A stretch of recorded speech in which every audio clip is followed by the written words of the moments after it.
Fala família vascaína, Eduardo Maiolo, canal Vascaíno Norte e Sul, falando aqui da cidade de Paracambi, Rio de Janeiro, a chuvosa Paracambi. Não para de chover, a chuva vai e volta, vai e volta, vai e volta o tempo todo, e essa chuva não para de jeito nenhum, aqui chove muito, cara. Trazendo mais um vídeo pro canal, né? O vídeo da noite aí, dessa quarta-feira de Campeonato Brasileiro. Tivemos a primeira rodada do Campeonato Brasileiro hoje. E olha, já com polêmica, né? Polêmica entre aspas, né? Só apenas uma pequena observação. Vamos falar de Vasco, vamos falar de assuntos aí relacionados ao Vasco da Gama Futebol Brasileiro, mas antes de mais nada, peço a vocês para deixarem o joinha, para deixar o like aí, se inscrever no canal, ativar o sininho de notificações e compartilhar esse vídeo aí com o máximo de pessoas possível, seus amigos, parentes, familiares, as pessoas que vocês puderem compartilhar aí para impulsionar o canal na plataforma do YouTube, serei muito grato a vocês, pois sem vocês eu não sou nada, eu não sou ninguém, gente. Me ajuda, me dá essa moral, conto com a colaboração de vocês. Pessoal, vamos falar de Vasco, falar de Campeonato Brasileiro aqui rapidinho.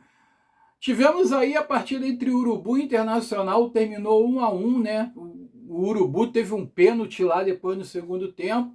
Parece que eu não vi o jogo, eu não vi a partida, porque sinceramente, gente, não me interessa. Eu não me interesso em ver o jogo deles hoje em dia. Ah, cara, mas porra, eu seco, não sei o que. Cara, eu não dou audiência para eles, cara. Eu já falei isso aqui várias vezes. Eu não dou mais audiência para eles, que é justamente isso que a mídia quer. Então eu nem assisto, cara. Eu só sei do resultado depois e eu cago e ando para eles. Mas parece que o Urubu teve um pênalti no segundo tempo lá, né? Parece que um mole lá que o jogador do Inter perdeu a bola. Quando foi tentar recuperar, cometeu aquele pênalti e o juiz deu 11 minutos de acréscimo. 11 minutos de acréscimo para ver se o Flamengo virava o jogo, cara. Olha, eu vou te contar uma coisa. Vai começar a operação Salva Urubu. É o que eu falo sempre, cara. Tem que ter a operação Salva Urubu, porque sem arbitragem eles não são nada, cara. Sem arbitragem eles não são ninguém. Tiveram outros jogos hoje, além do Urubu com o Internacional, né? Jogos das 19 horas. Tivemos Bragantino 1, Galo 0. O Galo perdeu aí, o Atlético Mineiro perdendo lá em Bragança Paulista, mais uma derrota. O negócio tá ruim pro Atlético Mineiro, hein? Santos 1, São Paulo 1, clássico paulista aí de hoje, que foi às 20 horas. Também teve Remo 2, Mirassol 2. Parece que o Remo tava ganhando, cara, de 2-0, se eu não me engano. E o Mirassol foi lá e buscou o empate. Olha, o Mirassol, cara, por mais que tenha mudado praticamente um time inteiro, né? Acho que o Mirassol não vai vir essa água toda que as pessoas estão achando que vai vir, que vai estar mais fraco. Eu acho que o Mirassol esse ano ainda vai dar um pouquinho mais de trabalho, apesar de no Campeonato Paulista ele não está desempenhando muito bem, né? Tivemos também Palmeiras 3, Vitória 0, deu o óbvio, né, no Allianz Parque, jogo das 21h30, e Grêmio 1, Botafogo 2, cara. Botafogo venceu do Grêmio fora de casa, lá na Arena do Grêmio também, jogo das 21h30, Botafogo dando salto aí na tabela, vai a 6 pontos, se eu não me engano aí, eu acho que o Botafogo é o líder, né, cara? Deixa eu ver aqui, Botafogo, Palmeiras foi a 4, Botafogo foi a 6, acho que o Botafogo é o líder aí, Mirassol empatou, Bahia deve ser amanhã, São Paulo empatou, Botafogo é o líder aí provisoriamente do Campeonato Brasileiro. Amanhã a rodada, né, se encerra, entre aspas, né, Bahia e Fluminense, às 19 horas. Vasco e Chapecoense São Januário, jogo aí pra gente passar a raiva amanhã, às 20 horas, e Cruzeiro e Curitiba, às 21h30. A rodada só se define mesmo, né, vai faltar um jogo aí, Atlético Paranaense e Corinthians, só vai ser no dia 19/2, teremos a terceira rodada. Depois da terceira rodada, teremos aí esse jogo atrasado, Atlético Paranaense e Corinthians, que como é que eu vou dizer a palavra mesmo que o pessoal dá, né? Acho que agora esqueci, né? Que por algum motivo de força maior foi adiado e vai ser aí só no dia 19/2, às 19h30, o Atlético Paranaense, que deve pegar lá o Corinthians na Arena da Baixada. Acho que é a Arena da Baixada, né? Ainda o campo lá do Atlético Paranaense. Pessoal, vou falar de Vasco aqui rapidinho. Eu trouxe esse vídeo aqui para a gente falar rapidinho aqui mesmo, coisa rápida, porque são muita notícia importante aqui, tá? Uma que o Vasco fez uma contratação hoje de um lateral esquerdo, assim, do nada. Apareceu do nada essa contratação. Se trata aí do jogador Paulinho, lateral esquerdo de 21 anos, que pertence ao América Mineiro, ou pertencia, né? Porque o contrato dele vai até o meio do ano e ele já pode assinar um pré-contrato. Então, o Vasco assinou já um pré-contrato com o jogador por 4 temporadas e ele só vai vir, né, fazer parte aí do elenco vascaíno aí a partir do meio do ano, porque o jogador ainda tem contrato até o meio do ano com o América Mineiro. Porém, ele, como ele tem, né, como ele pode assinar um pré-contrato com qualquer equipe, e parece que ele não vai renovar o vínculo dele com o Clube Mineiro, então ele já assinou um pré-contrato com o Vasco aí por 4 anos e vai vir aí só no meio do ano. E vamos aguardar. É um jovem aí de 21 anos, parece que vai servir de opção. Créditos aí do Vene Casagrande, tá? Fonte aí do Vene Casagrande. Parece que vai vir como opção, porque a gente tá chegando o Cuiabano. Cuiabano chega amanhã, né? Tem o Lucas Piton, que ali, segundo o Fernando Diniz, eles vão disputar a titularidade ali, os dois. Tem um garoto lá da base, o João Vitor, que tem ganhado aí oportunidades com o Fernando Diniz. Agora vai ver esse garoto aí, o Paulinho, de 21 anos. Cara, é lateral esquerdo pra caramba, né? Creio eu que o Piton sai aí no meio do ano, tá? Eu acho que o Piton vai ser vendido certamente aí no meio do ano. Não sei se de repente pro Besiktas. Eu não sei para onde que ele vai, mas eu acho que o Piton não fica no Vasco. Eu acho que o Piton está muito satisfeito no Vasco. Já não é de hoje, tá? Tu vê que ele não vem jogando com aquela vontade que jogava antes.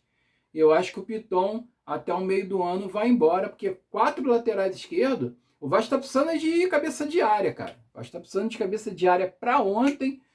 Falar em cabeça de área aí, esse tal de Santiago Sousa aí, que foi ventilado aí no Vasco, parece que o Urubu também tá querendo ele, tá? Parece que o Urubu entrou no circuito aí, já tinha sondado o jogador lá atrás, no ano passado, e agora voltou, né, a sondar o jogador, e parece que vai querer fazer uma proposta e complica, né, cara? Aí vai complicar muito pro Vasco, né, contratar aí esse Santiago Sousa, uma vez que teve a informação de que o Vasco não negocia nada com ele, e nem o Racing negocia nada com o Vasco sobre o jogador. O Racing parece que ele não quer liberar o jogador, que custa aí na faixa de 10 milhões de dólares, cerca aí de 62 milhões de reais. É muita grana, cara. Não, 10 milhões de dólares não, 12 milhões de dólares. 12 milhões de dólares, que vai dar na casa aí de 60 milhões de reais. Então é muito dinheiro aí nesse cabeça de área para o Vasco dar, eu não acredito. Eu acho difícil, né? E falando aí do Cuiabano rapidinho, cara, parece que teve um negócio aí de torcida do Botafogo dar recado pro Cuiabano. O próprio Botafogo também parece que deu lá um recado pro Cuiabano, por ter assinado. Cara, a gente tá vivendo num tempo tão escroto, né, cara? A gente tá vivendo num tempo tão, como é que eu vou dizer? Tão fresco, né, cara? Que o jogador, só porque ele foi de um time e ele foi lá pra fora, ele não pode depois voltar pro Brasil e defender outra equipe rival, ou outra equipe do Brasil, igual tá acontecendo aí. Parece que o Palmeiras está querendo trazer o John Arias e está querendo trazer o Nino. O Fluminense tem a prioridade no caso se o John Arias voltar para o Brasil. Ah, vai pro raio que o parta, cara. É uma babaquice que eu vou te contar uma coisa. Antigamente não tinha nada dessas merda, cara. O Romário saiu daqui do Vasco como ídolo entre aspas, tá? Porque o Romário ele começou em 85 no Vasco, e ele foi embora em 88. Saiu com 2 títulos cariocas, na época, né? O Romário. Foi lá para o PSV, na Holanda. Aí fez a carreira dele na Holanda, foi para a Espanha, jogou no Barcelona, etc e tal. Aí depois, quando voltou, depois da Copa do Mundo de 94, O Flamengo foi lá e contratou ele. Ó, foi lá, deu entrevista coletiva, falou que a torcida do Vasco ia chorar e, porra, e ficou tudo isso por isso mesmo. O tempo passou, ele voltou para a Europa, veio para o Flamengo de novo, voltou para a Europa, depois foi parar no Vasco de novo e ninguém lembrava mais, cara. Ninguém lembrava mais. O Edmundo jogou no Flamengo, cara. O Flamengo montou um super time em 95, ano do centenário, quem não lembra? Foi o maior fiasco do futebol brasileiro, né? O Edmundo chegou a balançar os bagos lá para a torcida do Vasco que estava sacando. Eu estava nessa partida. Eu vou contar sobre essa partida aqui no vídeo do Jogos da Minha Vida, no quadro Jogos da Minha Vida. Eu vou contar dessa partida que eu estava lá presente. Foi 1-1 o jogo. O time do Vasco foi uma merda. O time do Vasco estava ganhando de 1-0 no segundo tempo, na virada para o segundo tempo, né?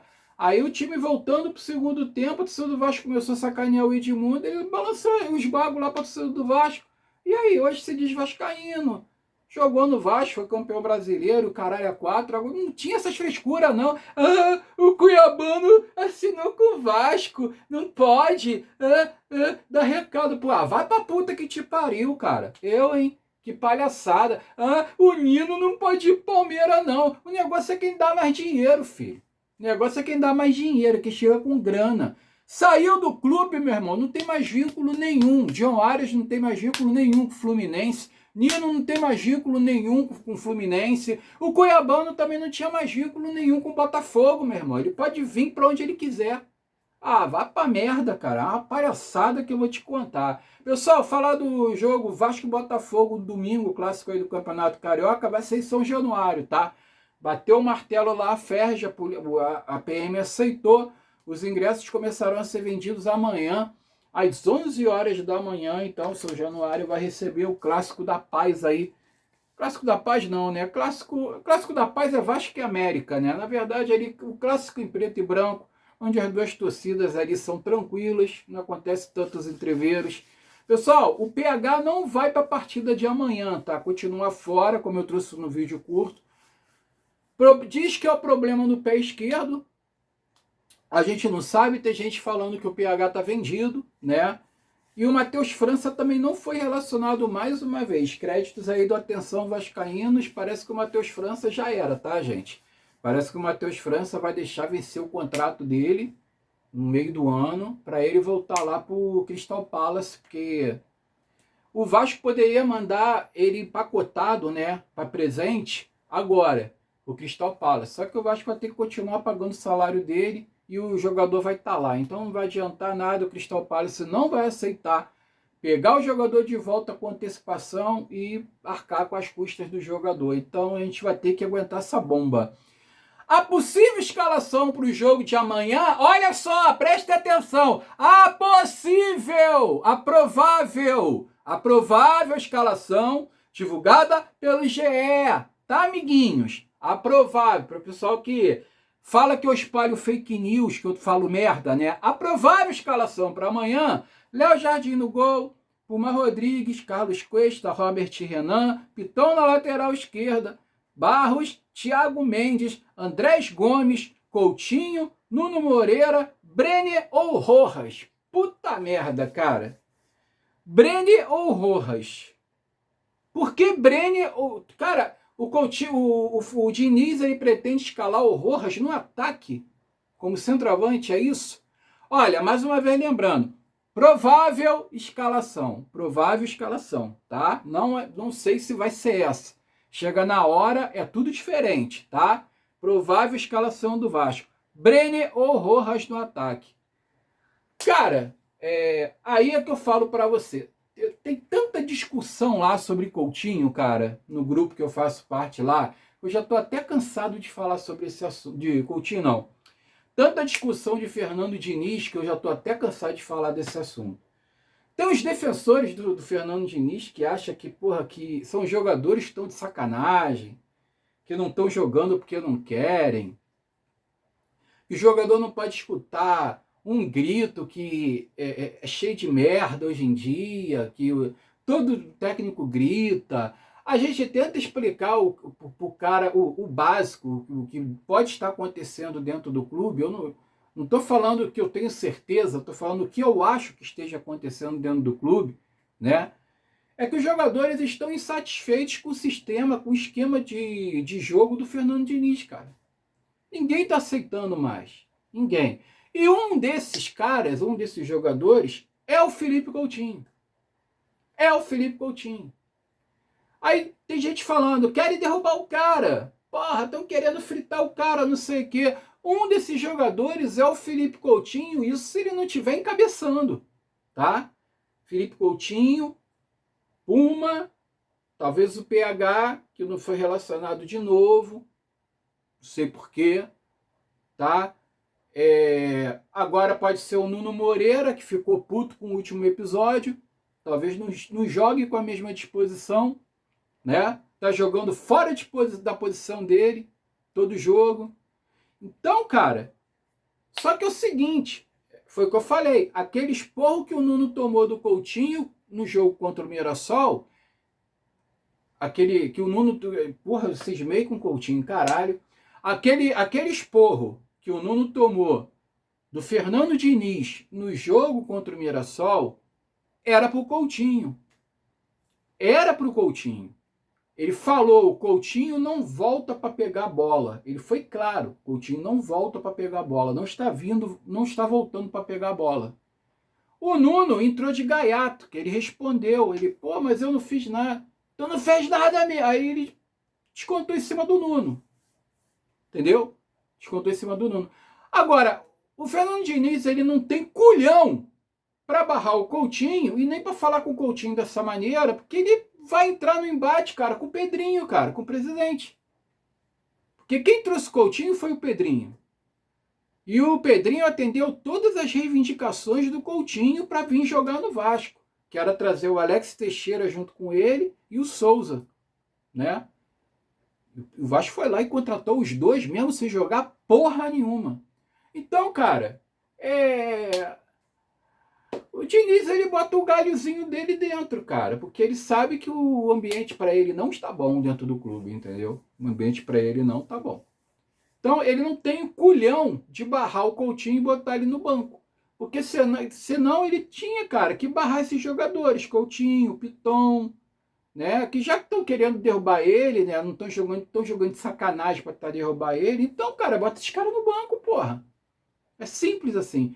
Cara, eu já cansei de falar desse assunto, eu tô de saco cheio, que isso me desgasta muito. Cara, olha, uma última informação aqui. A Sode Capital, né? A empresa que ia comprar a maior parte do potencial construtivo de São Januário, desistiu do negócio. Uma vez lembrando que a Sode Capital, ela tinha um prazo até dezembro, ela não cumpriu esse prazo, né? Ela tinha preferência, no caso, até dezembro, esqueci a data, não vou lembrar da data. Esse prazo foi estendido até fevereiro, acho que até dia 12 de fevereiro agora. E ela já de antemão, ela desistiu, ela saiu do negócio. Parece que o imbróglio ali foi com o dono do terreno, né? As negociações entre a empresa e o dono do terreno parece que não progrediram, não rolou, né? E parece aí, tem um vídeo agora do presidente da Câmara Municipal, do Conselho Consultivo do Potencial Construtivo do Vasco, que é o Pedro Duarte, né? O vereador Pedro Duarte. Ele é o presidente da Câmara Municipal do Conselho Consultivo do Potencial Construtivo de São Januário. Ele fez um vídeo logo a seguir, dizendo que teve uma reunião de emergência com o Eduardo Paz, com o Pedrinho e com outras empresas, né, interessadas em comprar o potencial construtivo de São Januário. Eles fizeram essa reunião e parece que essas empresas aí vão avançar para poder comprar aí o potencial construtivo de São Januário, para ver se essa reforma acontece logo. Realmente, cara, é aquilo, né? Trocar um gramado e o caralho a 4, não sei o que, e todo mundo achando que era trocar gramado para 2 jogos. Não, cara, não era trocar gramado para 2 jogos. Não era trocar gramado para 2 jogos, né? E agora aí a gente vai ver o que vai acontecer. Parece que a gente volta a estaca zero. E aquele negócio que eu já falei aqui em outros vídeos, cara, eu trabalhei já de corretor, eu já trabalhei na corretagem. Lá no Rio, né, na maioria dos lugares, principalmente lugares assim como Barra, nem todo local da Barra é assim não. Tem local da Barra que a documentação de imóveis lá é de compra e venda, tá? Ainda. Não tem escritura definitiva. Tem lugar na Barra que é compra e venda. E outros lugares não. O local desse terreno aí talvez tenha escritura definitiva. Aqui a minha casa, em Paracambi, não tem escritura definitiva, é compra e venda, tá? Quando você tem uma escritura definitiva, se você não fizer a lavratura da escritura, cara, não tiver registrado lá no RGI, no Registro Geral de Imóveis, o terreno bonitinho, a compra e venda do terreno, tá? A compra e venda do terreno é que dá condição de fazer a escritura definitiva daquele terreno ou daquele imóvel, entendeu? Enquanto não tiver escritura assinada e lavrada em cartório bonitinho, não tem nada certo, filho. Não tem nada certo. Nada acontece. E o Pedrinho, na última entrevista dele, foi categórico em falar que não faria nada, não daria um passo aí na reforma de São Januário sem vender pelo menos a maior parte do potencial construtivo, que era que a SOD Capital iria comprar aí no valor de 500 milhões. Então agora a gente vai aguardar para ver se aparece uma outra empresa aí. Eles fizeram essa reunião e eu vou deixar para finalizar o vídeo aí o Pedro Duarte, né, falando aí com a torcida vascaína, né, com os torcedores vascaínos sobre essa reunião e de outras empresas aí interessadas para comprar aí o potencial construtivo de São Januário. Eu vou me despedir por aqui, vou meter meu pé, fique com Deus, saudações vascaínas, tenha um final de quarta-feira abençoado e eu fui. Fala galera, saudações vascaínas, aqui quem fala é o vereador Pedro Duarte, o representante da Câmara Municipal do Conselho Consultivo da nossa tão aguardada reforma de São Januário. E é exatamente sobre isso que eu tenho novidades muito importantes. Acabei de sair de uma reunião aqui na Prefeitura, liderada pelo prefeito Eduardo Paes, pelo vice-prefeito Eduardo Cavalieri, exatamente tratando sobre isso. Tivemos a presença do presidente do Vasco, do Pedrinho e de várias construtoras para falar sobre a venda do potencial construtivo. E quais são as novidades? Agora, no dia 12 de fevereiro, vai acabar a promessa de compra e venda que o Vasco possui assinado com uma empresa que não vai realizar, não vai concluir essa compra. E já sabendo disso, o prefeito convidou várias empresas grandes, sérias, que têm capacidade de levar adiante esse projeto. Elas estiveram aqui presentes hoje, foram várias, exatamente para ouvir diretamente do prefeito que esse potencial construtivo volta ao mercado e que terá segurança jurídica, terá demanda aquele que investir. Esse é um projeto prioritário para a nossa cidade. E as empresas falaram na reunião que possuem muito interesse em fazer essa compra, que algumas, inclusive, já estavam em negociação e agora poderão avançar. Então, estou confiante de que muito em breve, esse mês, no máximo mês que vem, nós teremos boas novidades de novas empresas entrando na disputa desse potencial e dessa vez, de fato, assinando, realizando essa compra e o Vasco, enfim, podendo ter os recursos para, com tranquilidade, iniciar o processo da reforma do estádio de São Januário, que sabemos tem que ser feito com muito cuidado. Isso envolve a demolição do estádio que nós temos tanto carinho para a construção de um novo, mais moderno, popular e que tenha a capacidade de atender minimamente a nossa torcida, porque sabemos que hoje, São Januário, temos um carinho enorme, mas não comporta a torcida do Vasco. Por isso aqui, mais uma vez, muito animado com o que nós ouvimos diretamente do prefeito e das várias construtoras que estavam aqui presentes e vou atualizando vocês com relação a isso.